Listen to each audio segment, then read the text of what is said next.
One moment. I'd That's the last slide. There we go. hate I'd hate for you guys to start right at the end Yeah, and we're work gonna your go way through up. this whole deck backwards today. That'll be the fun part. It's like a manga deck. Yes. There you go.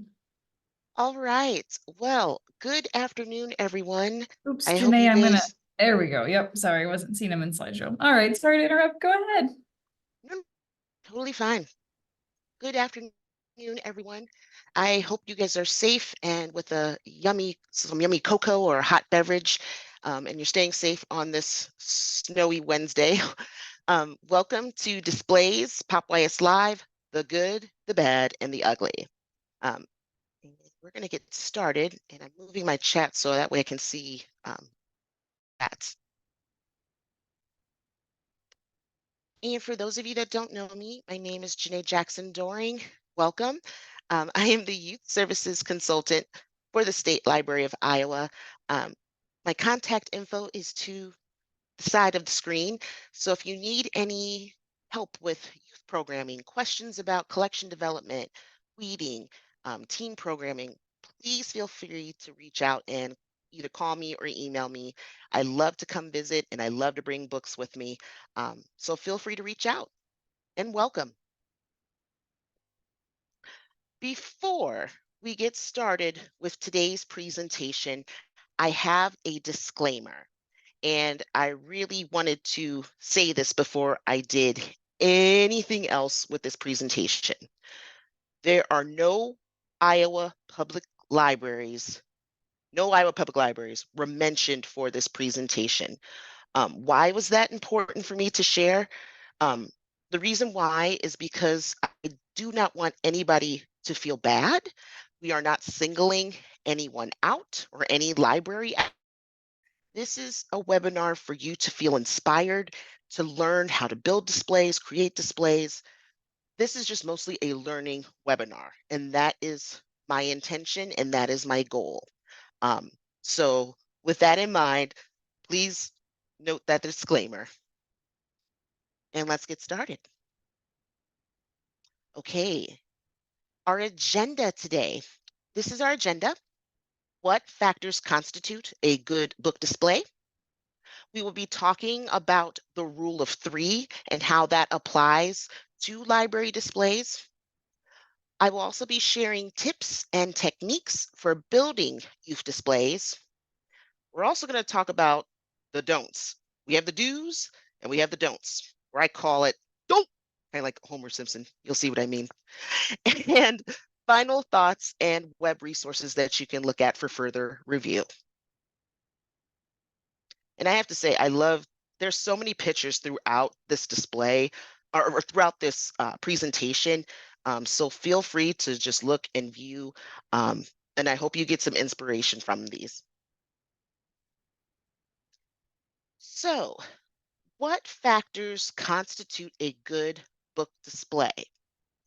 With this presentation, I had a youth librarian ask me last week, since I was going to be talking about book displays, they asked me if I was going to be focusing on children and teen, or are you going to be focusing on adult displays? For the purposes of this webinar, and since it's POP Youth Services, my presentation will focus specifically on children and teen book displays.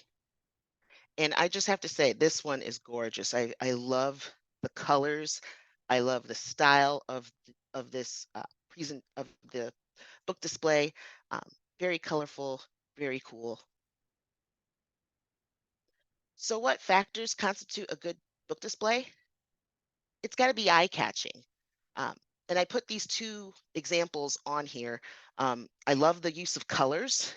The one on your left, the display on your left, I thought this was a cool display. It says read, return, repeat. But the cool thing is it really matches the summer reading theme, which is going to be read, renew, repeat. But I really like how it's eye-catching. You're looking at the green, the different color of greens, um, very clean, modern, very, very nicely designed. Um, and Alex Hansen's asking, will the slides be shared later? Yes, all the slides will be shared, correct. Thank you for the question. To the right of your screen, I really liked this display. It's called These Books Blew Me Away. So it's kind of clever, kind of like I like the wordplay. But I love the different color blues, just very appealing, very eye-catching for patrons. It's got to be creative. I know a lot of you have creative ideas. I know you guys are inspired and you have that creative passion in you. So book displays should be creative. Uh, to the left on the screen, there's the eye-catching reads display. I really like how this librarian took the time to kind of make fun googly eyes, and they put, if you can see, they put little googly eyes on some of the book covers to make them stand out. So very creative, very simple, very cool. To your right, I really loved this display. Um, I have you guys heard of the singer Olivia Rodrigo? Anybody? She's a popular singer with teens. She's on that level of Taylor Swift. Um, so this library created a book display based on her first album, which was Sour. And they picked books inspired by Olivia Rodrigo's lyrics to her songs. I thought that was very clever, very cool, um, just very unique, especially if you have fans that enjoy Olivia Rodrigo. You could even do this with a Taylor Swift display as well. You can just grab, if you're a fanatic, or if you know teens and kids are fanatics of Taylor Swift, maybe you're pulling some song lyrics and finding books that match with the song lyrics, and you can put them on display. Um, but I thought this was very creative, very clever, very, very relevant and cool. And with book displays, I like it incorporates pop culture trends. Um, I'm going to move my chat box so I can see. When you're creating, when you're incorporating pop culture trends, you are creating book displays based on what's trending, what's popular with your patrons. Um, we all know Barbie. Barbie was a big hit, super duper massive hit. That book display to the left of the screen um, is a Barbie display. It looks like the librarian, they covered the end of the shelves with some pink polka dotted paper, and they made a sign that says, "This Barbie reads books." Super easy, super simple, nicely clean design, very fun. To the right of your screen is a Stranger Things display. If you didn't know, if you've ever seen Stranger Things, you'll recognize that in the show, the mom writes the alphabet, and then she puts the Christmas lights up to communicate with her son, who's in the upside down. Um, this is a really cool teen display. And yes, Karen, I love Stranger Things too. This is a really cool Stranger Things display. And the cool thing about this display is that they've got the Eggo waffles on there, but also at the bottom of the display, they have books that are upside down to refer to the upside down. I thought that was really cool, very awesome, a great way to encourage teens to and look at the display, and maybe a book will catch their eye. They'll stop to read it and see if they can check it out.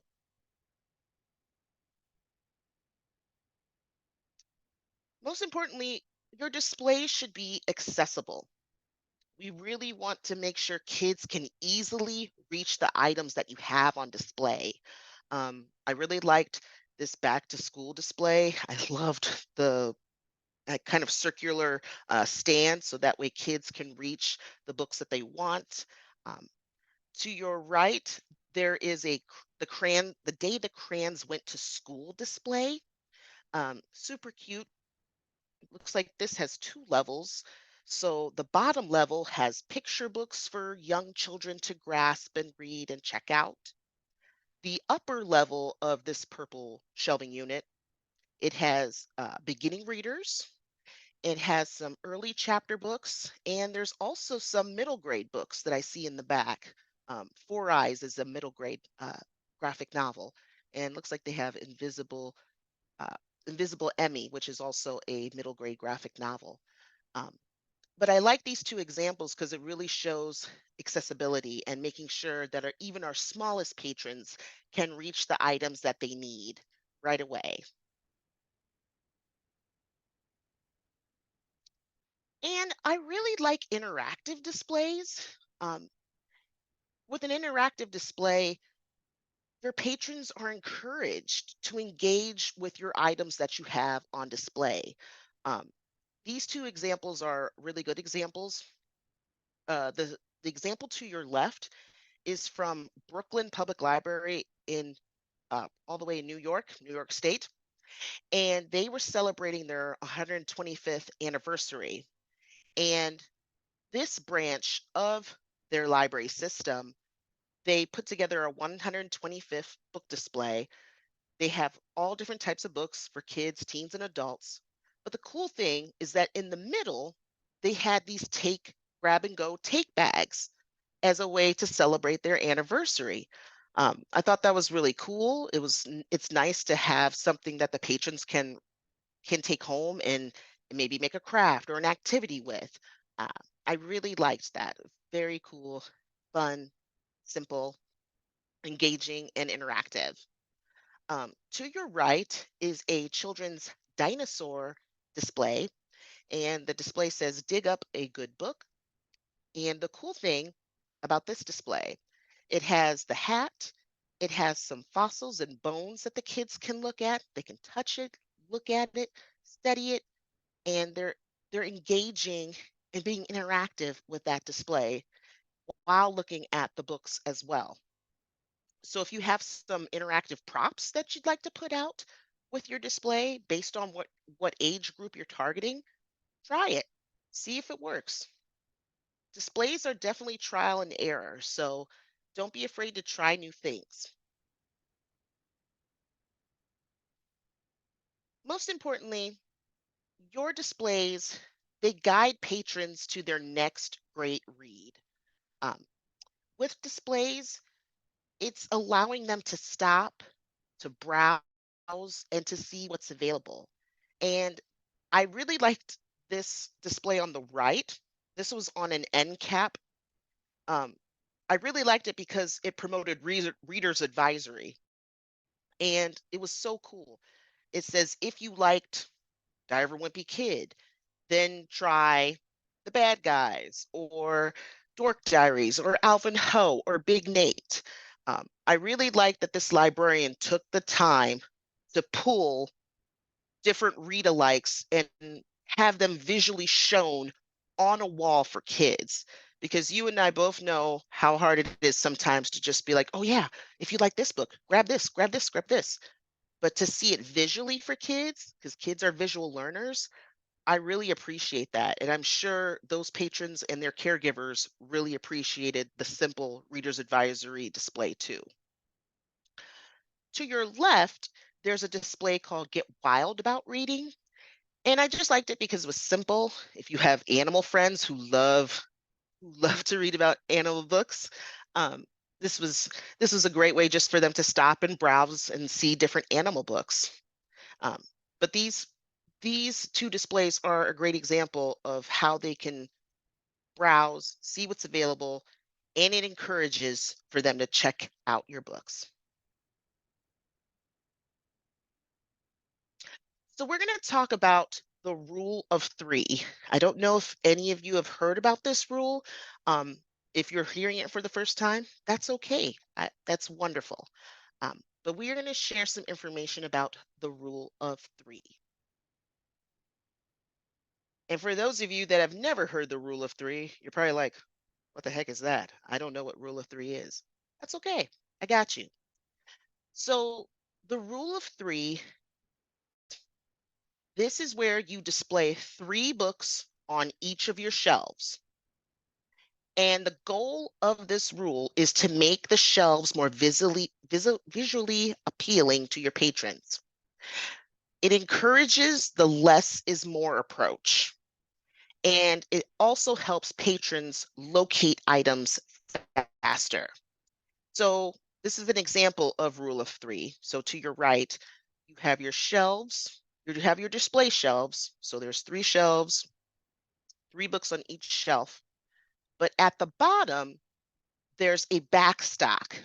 It's a backstock of books to keep to make sure that there's no gaps in each of your shelves. This is a great way to display your items. It doesn't look cluttered.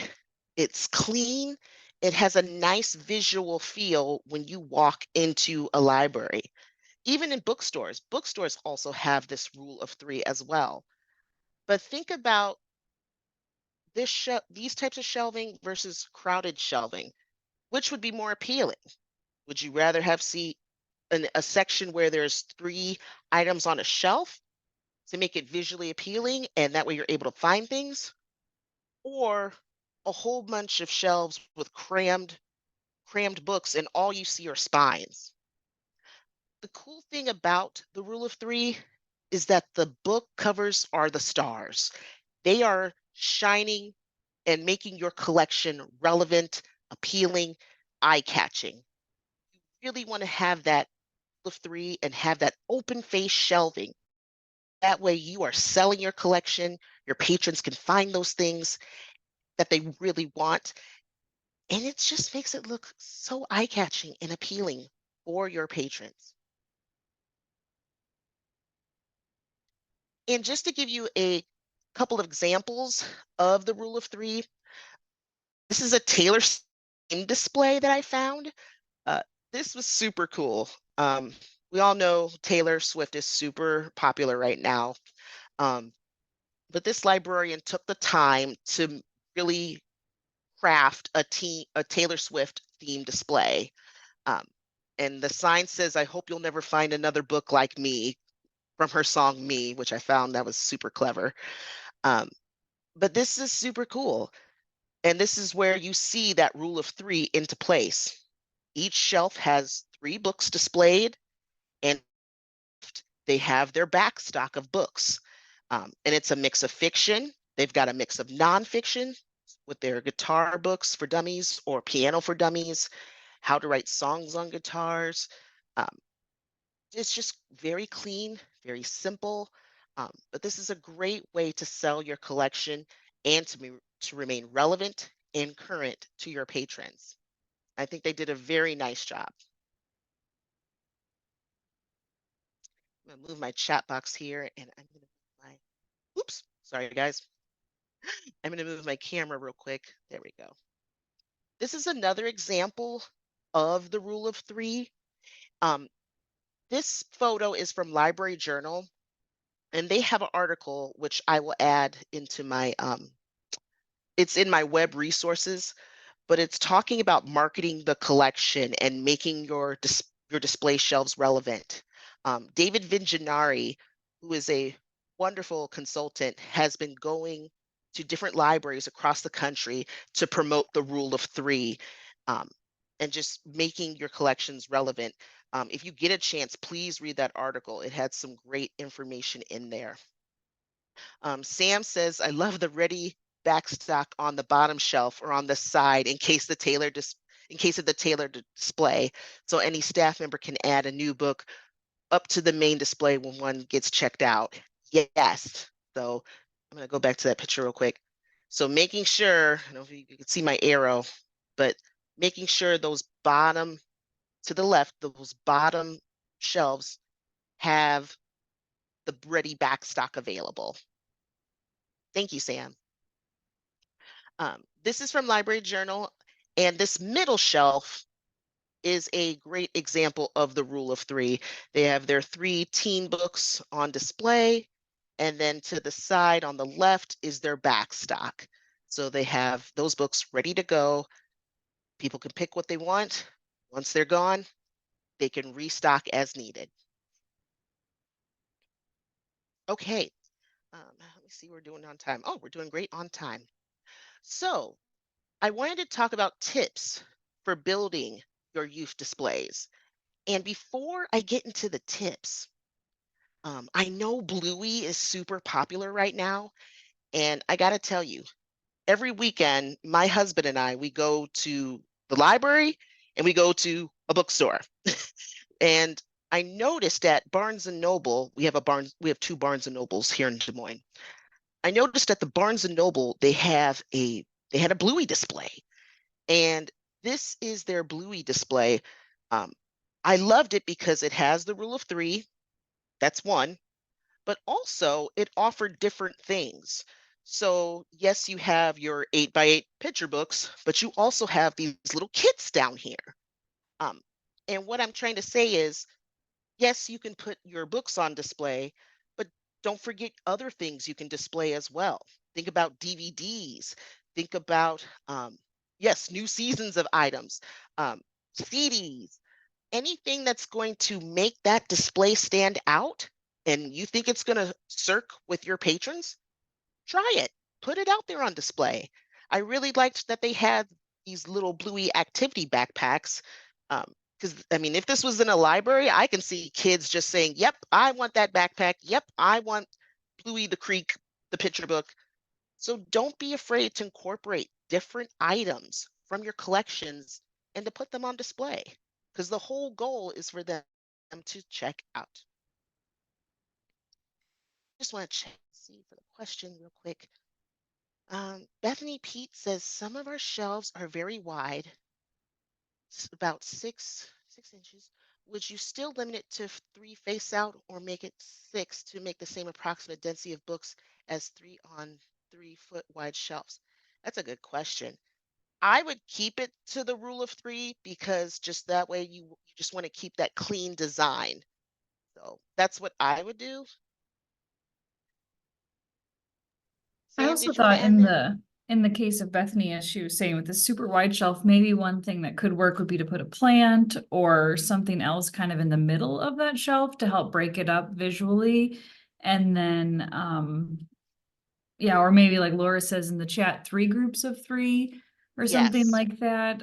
But just one way to kind of keep that under control. I will I'm also collecting questions here, Janae. I know you've got a few more slides to get through, so we can also address some of these towards the end as well. Awesome. Thank you, Sam. And thank you for the question. So, with building with building displays, my advice to everyone, since every library is different and your sizes and staffing are different, plan ahead, but with flexibility. I know staffing is tight. Some libraries have large staff. Some libraries only have one person manning everything. Plan ahead with flexibility. When I worked at my former employer, which was a 6 branch system, um, I had a library assistant that worked with me, and together we would sit down and have meetings about what kind of displays we wanted to see in the children's area and in the teen area. We planned 4 to 6 months out, um, just because for it was easier to plan things out in advance. Um, but while we were planning, these were things I thought about and we thought about together. Um, so I wanted to share those with you, these tips with you.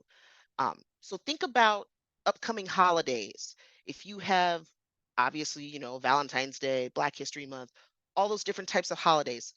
Think about upcoming holidays, special days that are coming up. Think about special events that you have at your library. Let's say, for example, if you know you're going to have Clifford the Big Red Dog come to your library and you're going to have a big story time with Clifford. Maybe you plan a Clifford display with all of Clifford's books. Or if you're doing a Bluey party at your library, maybe you might have a display with Bluey materials. So look at your calendars. See what special events that you have at your library that you can plan your displays around. And keep in mind how far in advance you plan your displays. Maybe, like I said, maybe you're that one person that's the director that's doing everything. Maybe you pass it off to a staff member, and maybe you plan maybe a month out or 2 months out. Um, be flexible with it. And especially with summer reading coming up, look through the resource guide. Think about what displays you can plan for. Think about the activities that you're planning for summer reading, and how can your displays match in tune with what you have planned for activities. And especially with flexibility, I really would like people to keep in mind trends, current events that are happening with children and teens, book characters. Um, keep those things in mind as you plan, because we all know kids have different tastes, they love different types of characters. Especially with spring break, you could put out lots of different books with book characters. Um, but think about, oops, sorry about that. But think about the trends and current events that are happening right now. Um, we all know things go viral very quickly, and maybe you can plan a display on that, maybe you can't. That's okay. That's why I'm saying to plan ahead with and leave some flexibility, because events and things happen every day. So keep that flexibility in mind. When you figure out what your schedule will be, um, search your collection. Search your collection. Look to see what books you have in your collection. What books do you have now in your collection that could make a display? And as you're searching, if you're wanting to put a series and feature a series, what gaps do you have in your collection? If you have, let me see, I'm just trying to think. Um, Five Nights at Freddy's. Do you have books 3 and 4? If you don't have it, what books do you need to order? Put together a Baker and Taylor list, so that way you can get those books to fill up your collections. See if you have enough books in that category, genre, or theme to make a display. Um, so when you're putting together your display, really take the time to search your collection, see what you've got, see what you don't have, make a list of things that you don't have. I really do like that, just because it keeps you up to date on, oh man, I got to order that book because we don't have that copy in, and I really like this for my display, or a different item. Um, so it helps keeps you informed of what your collection has and what you don't have yet. This is kind of a unique piece of advice, but I'm a big believer of it. I really like to visit other bookstores, boutiques, and libraries.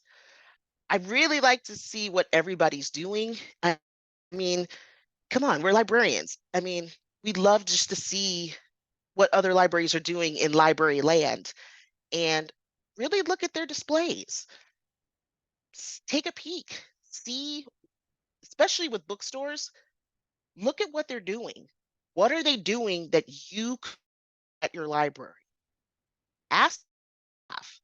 Ask their staff if you can take pictures of their displays. I mean, it doesn't hurt to ask. I mean, yes, they could tell you no, but if they do, I mean, man, that's great to take pictures of book displays that you can try to incorporate in your library.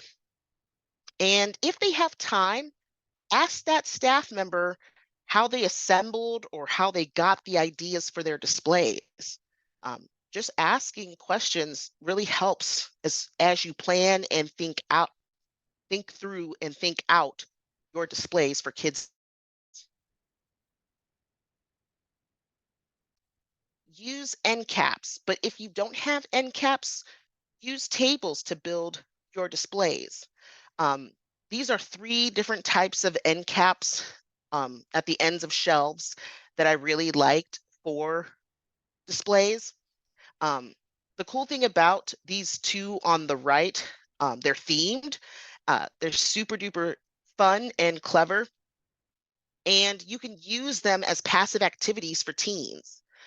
This first picture is from Barnes and Noble. Um, It is a new and notable display and cap display of different middle grade fiction and middle grade graphic novels.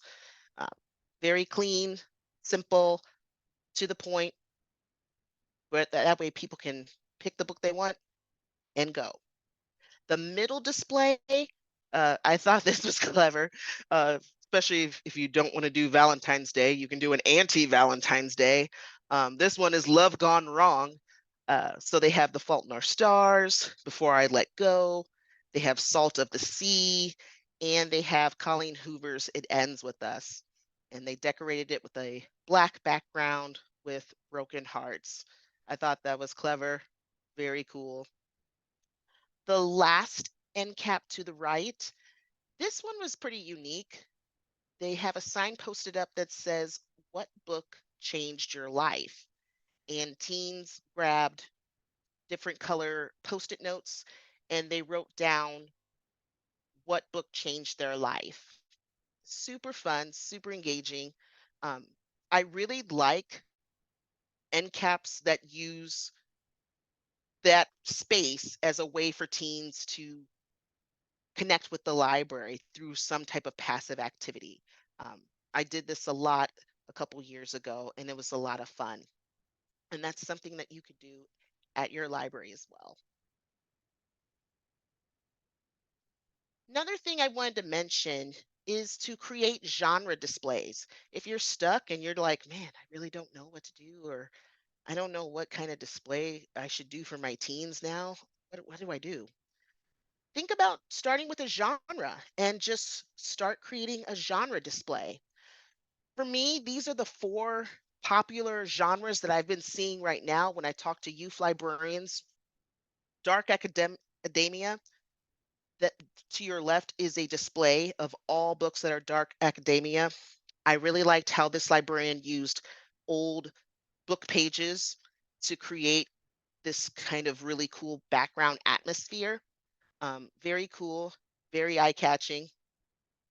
So that could be a genre display that you have at your library with teens. Murder mysteries are always popular, especially you can get your Holly Jackson books, your Karen McManus. Trying to think how all these different types of murder mysteries. That would be a great display for teens if they're looking for a reader like similar to those authors. You could just have different types of murder mysteries available for them to check out. If you have mangas at your library, having a manga display would be awesome. Maybe featuring different types of mangas, different styles of mangas, whether they're if they're funny or fantasy or the light novels that are coming out now. Um, think about displaying some mangas and having a manga collection displayed at your library, and definitely having some teen romance novels. If you have someone that likes Colleen Hoover, and they want to read it like similar to Colleen Hoover. Maybe putting out some teen romances that are similar to Colleen Hoover. But these are just some ideas that you can think about when you create a genre display. And really take the time to think about pop culture, especially with children and teens. They are on it when it comes to what's popular and what's not.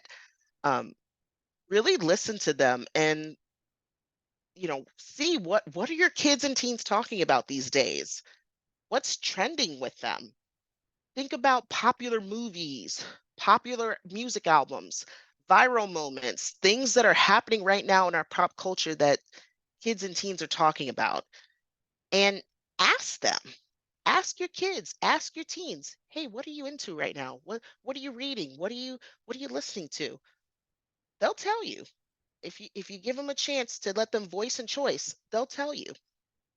Then this display to your right, um, this is Five Nights at Freddy's. I I love the movie. I really love the movie. The books are kind of gory. They're always gory. At the bottom, they also released a Five Nights at Freddy cookbook for kids and teens, so they can make food based off of uh, the whole Five Nights at Freddy's world. Um, so definitely, if you're fans of Five Nights at Freddy's, you can make a Five Nights at Freddy's display as well. Now, this idea I saw this and I was like, man, I gotta tell people about this. Um, this is these are kid librarian displays. And I'll explain what I mean when I say kid librarian displays. These are two different types of kid librarian displays.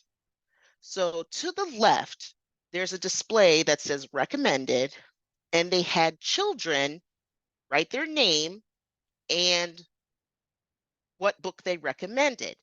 And so, for example, it says Briley recommends this book, Buster's Blustery Day. So literally, they just printed this on cardstock, had the child write their name, and then at the bottom, it, it says recommends this book. So I really liked how the kids had a voice and choice. They could tell the youth librarian, I really liked this book. I recommend it. And then the youth librarian put that on display so other kids could see that. It's a way of giving kids voice and choice, and it's letting people know what they liked. And the books are facing out, they're faced out. Those are visible so other kids can see that. And then that gives them the autonomy to pick that book and read it for themselves. Fun idea, super cool. I really like this idea. To your right, there is another display, and it says Kid Librarian. And this was the idea in, I believe it's Camas, Washington. But that library, what they do is they pick a child every week. They took a picture of the child and they asked the child what their favorite books are, what their favorite genres are, and they wrote a little blog post about the child with their picture on their website. But then the child was able to name off book titles that they recommended. And these are the titles that she recommended. And so they do that each week where they pick a kid, interview them, talk to them, put their information on the blog, and then they pick that child writes the titles of the books that they liked, and then the librarian puts them on display for other kids to see. I think that's a great idea.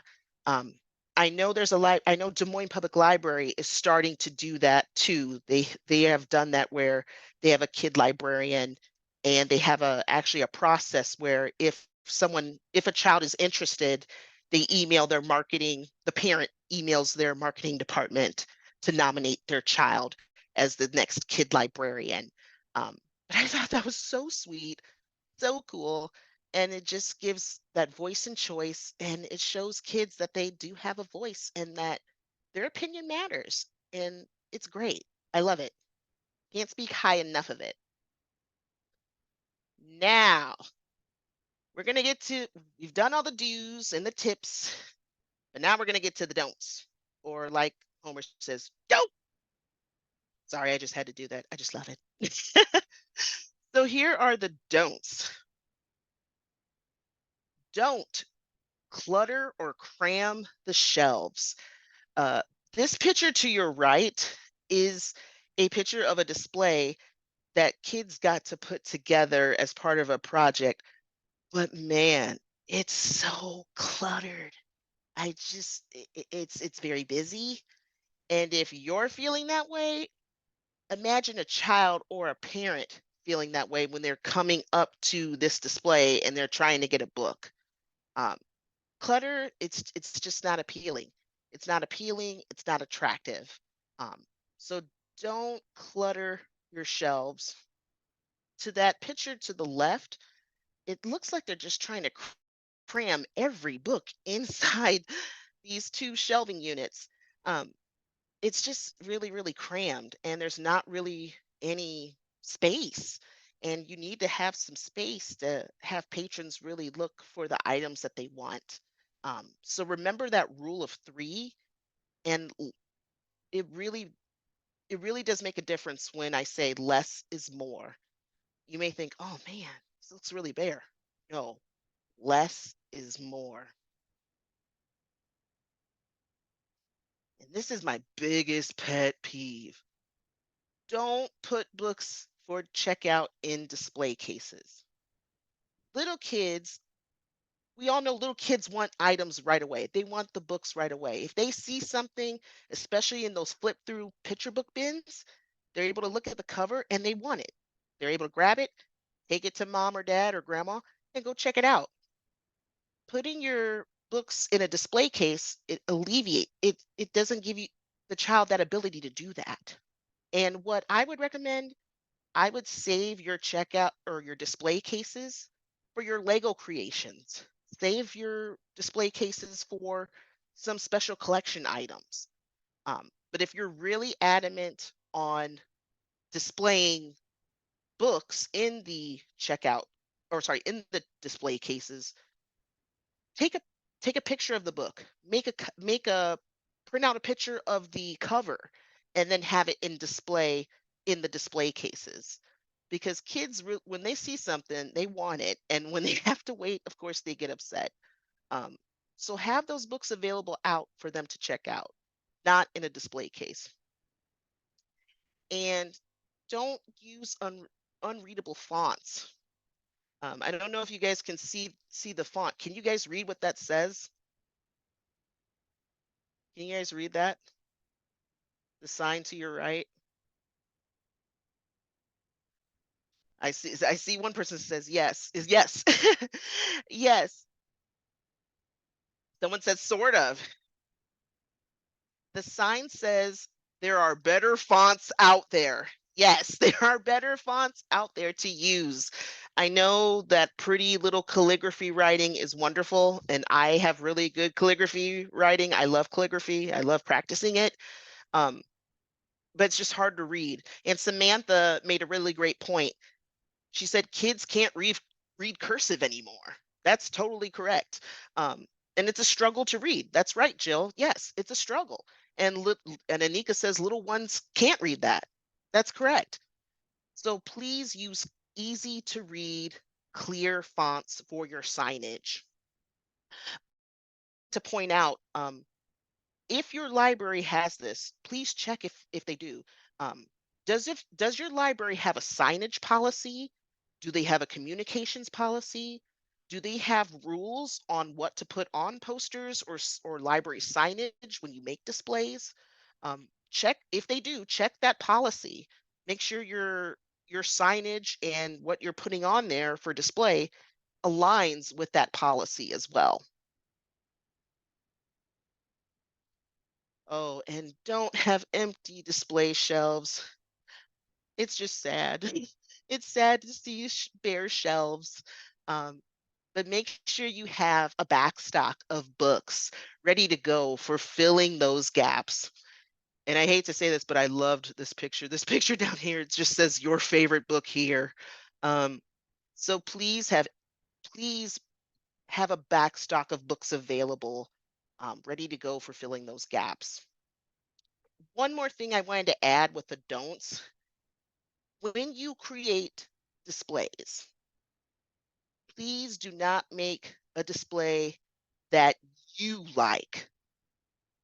Make displays that your children and teens are asking. Plan those displays, make those displays with them in mind, because they're the ones that to you, that trust you, that are sharing their thoughts with you about what they'd like to see in the library. So we want to make this for them so that way they are able to come in and grab the books that they want. And get inspired. I know it's hard sometimes to find ideas and you're like, man, I don't know where to go, where to look. I put together a couple resources for display and signage inspiration. Instagram, I love Instagram. When I went to go look for book displays, I typed in the search box youth book displays, and a plethora of different types of book displays were available to me on Instagram. So if you type in that phrase youth book displays. Pinterest is your best friend. I love Pinterest. Pinterest has a plethora of great book displays that you can take a peek at for kids, teens, and adults. Don't forget TikTok, Book Talk. Book Talk is amazing. But it's also like this bottomless pit. You're just looking at videos and videos and videos and videos. So be cautious of that. But I do love TikTok. I do love Book Talk. There is, I'm gonna try, oops, there is, oops, I'm going backwards. Sorry, guys. There is a site, and my bar here real quick. It's called librarydisplays.org. Uh, there was different types of book displays on there, and that site catered to school and public library book displays. The last post was from 2022. However, I still recommend it because it has really decent book displays that could inspire you, give you some creative ideas, um, and just kind of get your ideas flowing. And as far as creating signs, you can use Microsoft Word, of course, Microsoft Publisher, that's fine too. If you have not invested in Canva, I would strongly recommend getting a Canva account. Canva is just great. They have so many cool designs that you can make that are easy to use. Their templates are great. You can customize it any way you want, print it out, and use it however you need. Um, so many different design templates, so many different styles and sizes. It's just great. So please invest in Canva if you can. And really quickly, I just have some final thoughts. Um, quite frankly, let your books be the stars of the show. Display them, display those covers, have them faced out, include white space, having white space available to really make the books and covers stand out. Um, when books are just, when all you see are the spines, you're not letting them have that moment with kids and teens. So let your book covers and let your books be the stars of the show. And I really like this quote from What Are You Trying to Say? The Art of the Book Display. Um, the quote says, "A library is all the more inviting when time, care, and attention are brought to how books are shown off." And with that, I just want to say thank you guys so much. I hope you learned a lot, and I love this picture. I love this picture of this little girl reaching for a picture book. I thought that was adorable. Um, and there are some web articles and resources on this page. I'm going to add a couple more so that way you guys have all the information you need. But really take the time to peek through those web articles. There's some great resources. The library journals, merchandising your collection. I said marketing earlier, I misspoke. Merchandising your collection. This article from Library Journal is great. Um, and there is a LinkedIn article that I wanted to pull up that I will put in the web articles too. It was about why facing out your books matters. So definitely take a peek at that. And yeah, Sam? What a lot of fun. This is one of my favorite things to do as I travel around the state, is check out how folks are displaying things. So I know this was something when Janae and I were talking through what the display webinar should have. I definitely sent her a bunch of pictures from Iowa libraries of things that I liked and things that as I'm traveling around, I think, oh, that is so cluttered. Or, oh, that is not something a little kid can reach. But I think this was such a great example. I would ask the question, Janae, what do you think is the number one don't that you see when you travel around of the don'ts that you put in? Sure. You know what? Yeah, that's a good question.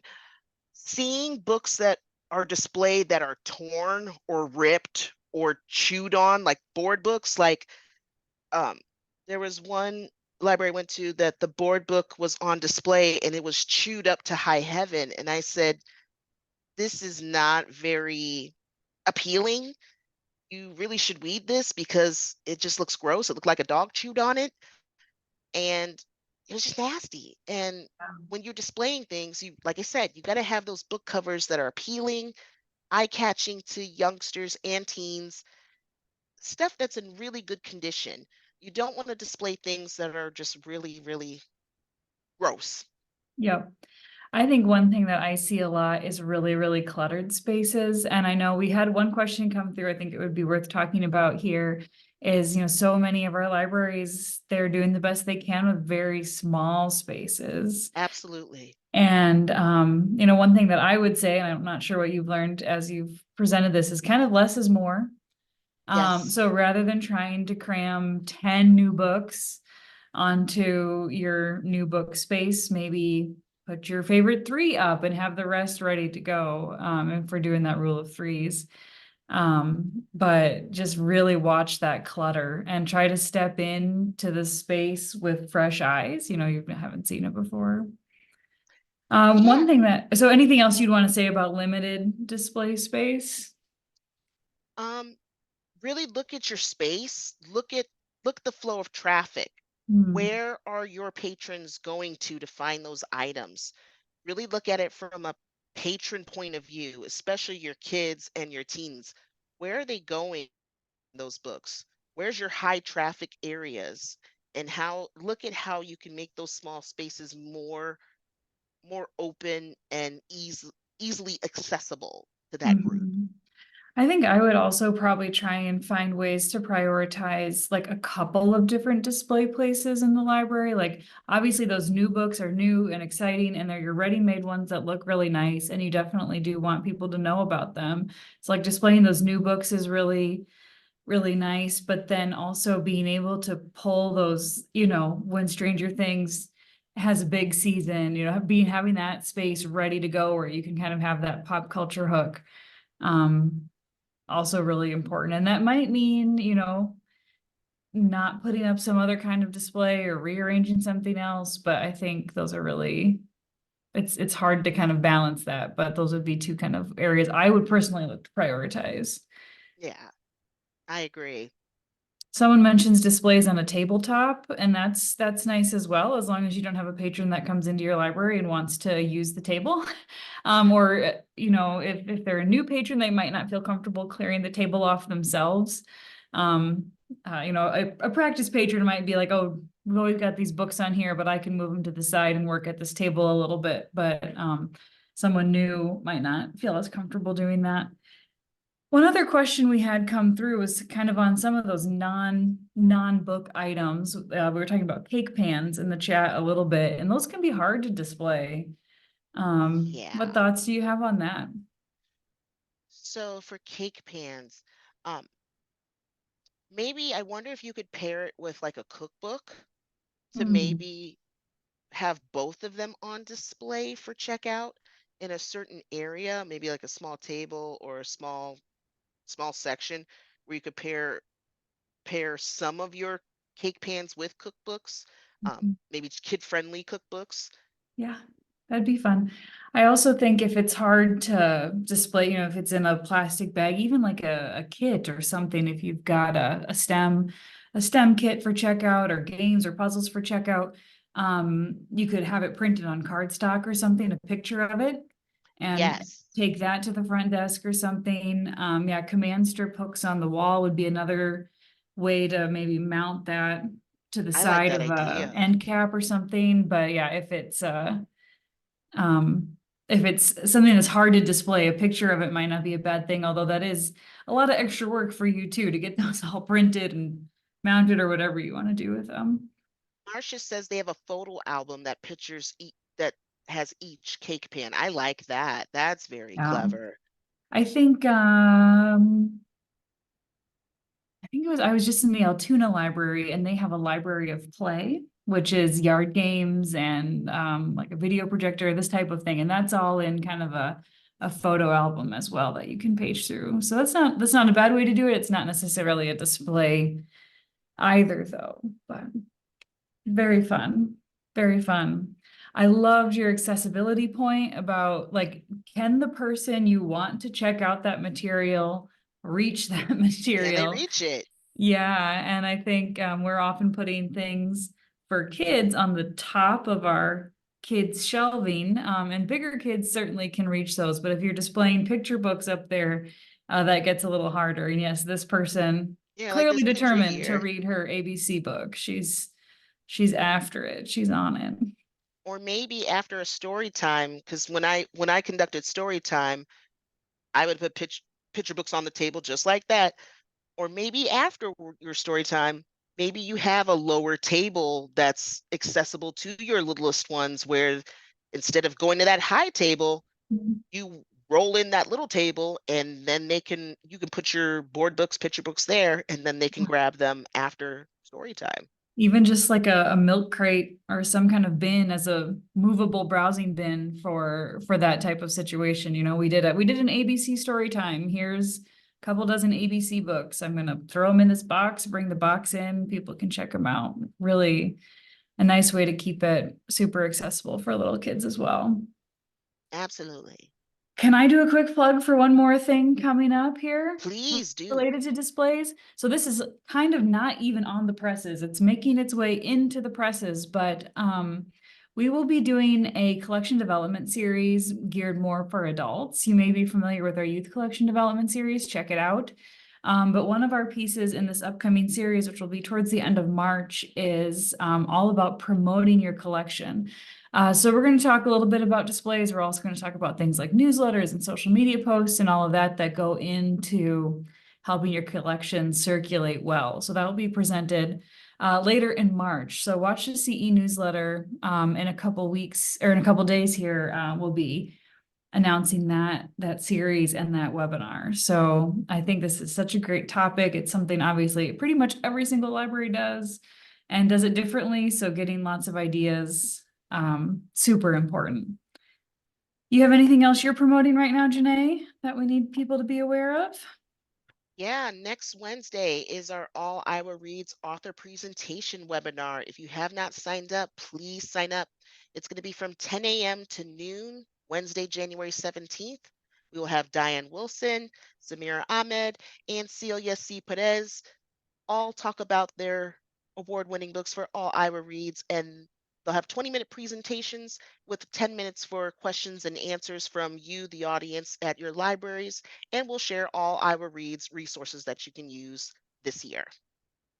Should be a lot of fun. And I think our next Pop YS Live is in the calendar as well. That's all about solar eclipse programming. Is it April? There's another eclipse in Iowa.